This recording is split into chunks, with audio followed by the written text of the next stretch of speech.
நாங்கள் 2 பேரும் தான் ஷெஃப் தீனாஸ் கிச்சனில் குக் பண்ண போகிறோம். ஸோ இன்னைக்கு பண்ண போகிறது பார்த்தீங்கன்னா ஜெனியே சொல்லுவாங்க, ஏன்னா அவங்க தான் குக் பண்ண போகிறாங்க. இன்னைக்கு நம்ம செய்ய போகிறது சேமியா கிச்சடி. முட்டை யூஸ் பண்ணி செய்கிறோம். எப்போதும் செய்கிற ஆர்டினரி பாத்திரங்கள் இல்லாமல் இன்னைக்கு கொஞ்சம் வித்தியாசமான முறையில் இந்த சேமியா கிச்சடி செய்வோம். அதை எப்படி தண்ணியில் டைரெக்டாக போட்டால் கொலன்னு வந்துடும் இல்லையா, அதனால இந்த வாட்டி பாயில் பண்ணி பண்ண நம்ம எப்போதுமே தாளிச்சு விட்டுட்டு சேமியாவுக்கு டபுள் பங்கு தண்ணியை ஊற்றி செய்வோம். அது மேக்சிமம் எல்லாருக்கும் குழஞ்சு வந்துடும். இந்த அதனாலேயே பாதி பேர் பயப்படுவாங்க, சேமியா கிச்சடினால பயப்படுவாங்க பாதி பேர். இந்த மாதிரி செய்யும் போது நல்லா புலன்னு உதிரியா வரும் சேமியா கிச்சடி. பிள்ளைங்க ரொம்ப விரும்பி சாப்பிடுங்க, நல்லா இருக்கும். மம்மி திரும்ப செய்யுங்கன்னு சொல்லுவாங்க. சாப்பிடாது ரெண்டாவது வேணும் கேட்டு சாப்பிடுவாங்க. அவங்களுக்காகவே தேடி கண்டுபிடிச்ச ரெசிபி இது. அண்ட் பச்சை பயிறு குழம்புக்கு நிறையவே நல்ல ரெஸ்பான்ஸ் கொடுத்துருந்தீங்க, ரொம்ப நன்றி. ஸோ அதை தொடர்ந்து இன்னைக்கு சேமியா வாங்க பார்க்கலாம். தேவையான பொருட்கள்: செக்கில் ஆட்டின நல்லெண்ணெய், இஞ்சி பூண்டு பேஸ்ட், தக்காளி, வெங்காயம், பச்சை மிளகாய், கருவேப்பிலை, கடுகு, உளுந்து, ஜீரகம், மஞ்சள் தூள், உப்பு, முட்டை, சேமியா.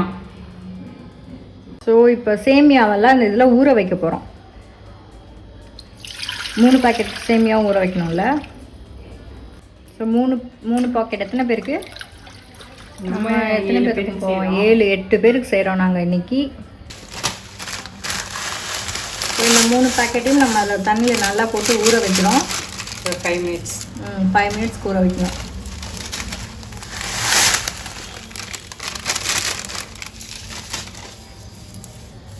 ஸோ 5 மினிட்ஸ் ஆயிடுச்சு. இப்போது இதை வந்து நம்ம ஃபில்டர் பண்ண போகிறோம் தண்ணியிலேருந்து. இந்த மாதிரி ஸ்டெய்னர் வச்சு கூட நீங்கள் எடுத்துடலாம். இதை வடிகட்டி எடுத்த சேமியாவெல்லாம் நம்ம இப்போ இட்லி சட்டியில் வைக்கிறோம். நீங்கள் 2 ஏடில் வைக்க வேண்டாம், ஏன்னா கீழே இருக்கிறதுல வந்து தண்ணி நிறையா வேர்த்து ஊற்றி சொதன்னு ஆகிடும். ஸோ தனித்தனியாகவே நீங்கள் போடுங்க. ஸோ நல்லா ஸ்டீம் ஆயிடுச்சு. இப்போ இதை நம்ம ரிமூவ் பண்ணிடலாம்.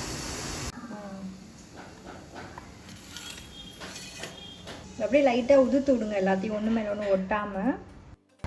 தேவையான அளவு எண்ணெய் எடுத்துக்கோங்க.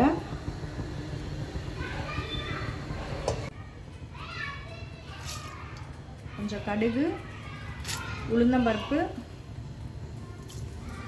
ஜீரகம். எவ்வளோ வெங்காயம் போட்டிருக்கோம் ஜெனி? 2 பெரிய வெங்காயம். 2 பெரிய வெங்காயம், 3 பச்சை மிளகாய்,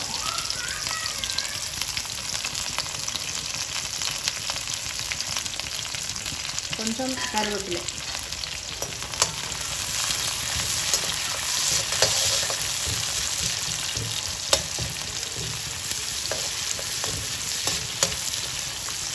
வெங்காயம் நல்லா வதங்கினதுக்கப்புறம் 1 ஸ்பூன் இஞ்சி போடுறோம், இஞ்சி பூண்டு பேஸ்ட். 3 தக்காளி வெட்டி போட்டிருக்கோம்.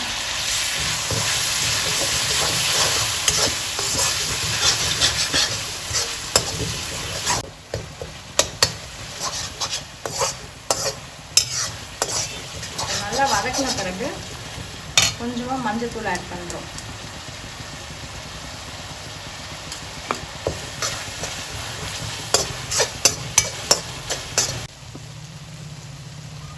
தேவையான அளவு உப்பு.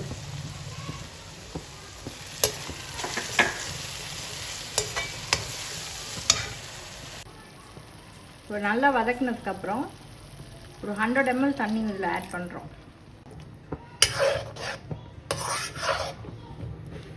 நம்ம ஆல்ரெடி வேக வச்சு எடுத்துட்டனால நம்ம நிறைய தண்ணி யூஸ் பண்ண தேவையில்லை. இப்படி கொதி வர டைமில் நம்ம வேக வச்சு உதுத்து வச்சிருக்கிற இந்த சேமியாவை அதில் ஆட் பண்ணுறோம். ஆக்சுவலாக நீ ஏன் இந்த மாதிரி வேக வைக்கிற மெத்தட் வந்து தண்ணியில் நம்ம போடும்போது சில நேரம் குழஞ்சி போயிடுது. கரெக்டான சேமியாவுக்கு வந்து கரெக்டான அளவு போட முடியல சில நேரங்கள். நிறைய பேருக்கு இந்த கிச்சடி சேமியா பிடிக்காமல் போகிறது இந்த குழஞ்சி போகிறதுனால தான்.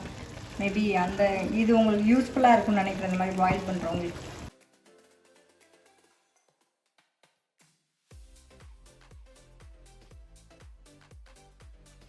ஸோ பார்த்தீங்கன்னா பொலன்னு ஒட்டாமல் நல்லா இருக்குது சேமியா.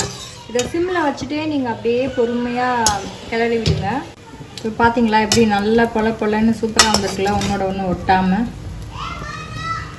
ஸோ இதில் தான் நம்ம இப்போ முட்டை போட போகிறோம். ஸோ இதுக்கு 4 முட்டையை நல்லா பீட் பண்ணி ஊற்ற போகிறோம்.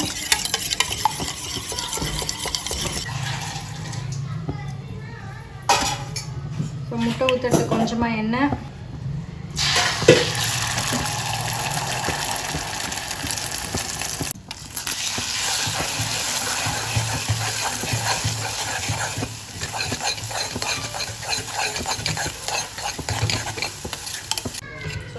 ரெடி ஆயிடுச்சு. இதை நம்ம சேமியாவோட மிக்ஸ் பண்ணலாம்.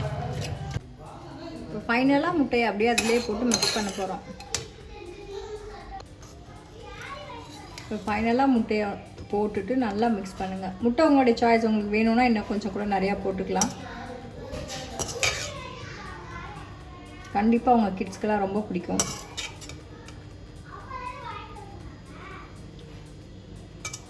ஸோ இப்போ ரெசிபி ரெடி ஆயிடுச்சு. ஸோ பார்த்துருப்பீங்க, ரொம்ப பொலன்னு சூப்பராக சொன்ன மாதிரியே வந்துருக்கும் ரெசிபி. இதுவும் ஜெனியோட ரெசிபி. ஸோ செஞ்சு பார்த்துட்டு உங்களுடைய கமெண்ட்ஸை கீழே கொடுங்க. இதே மாதிரி இன்னொரு இன்ட்ரெஸ்டிங்கான ரெசிபிஸோடு உங்களை சந்திக்கிறோம். Until then bye, Julie and Jenny. Thank you.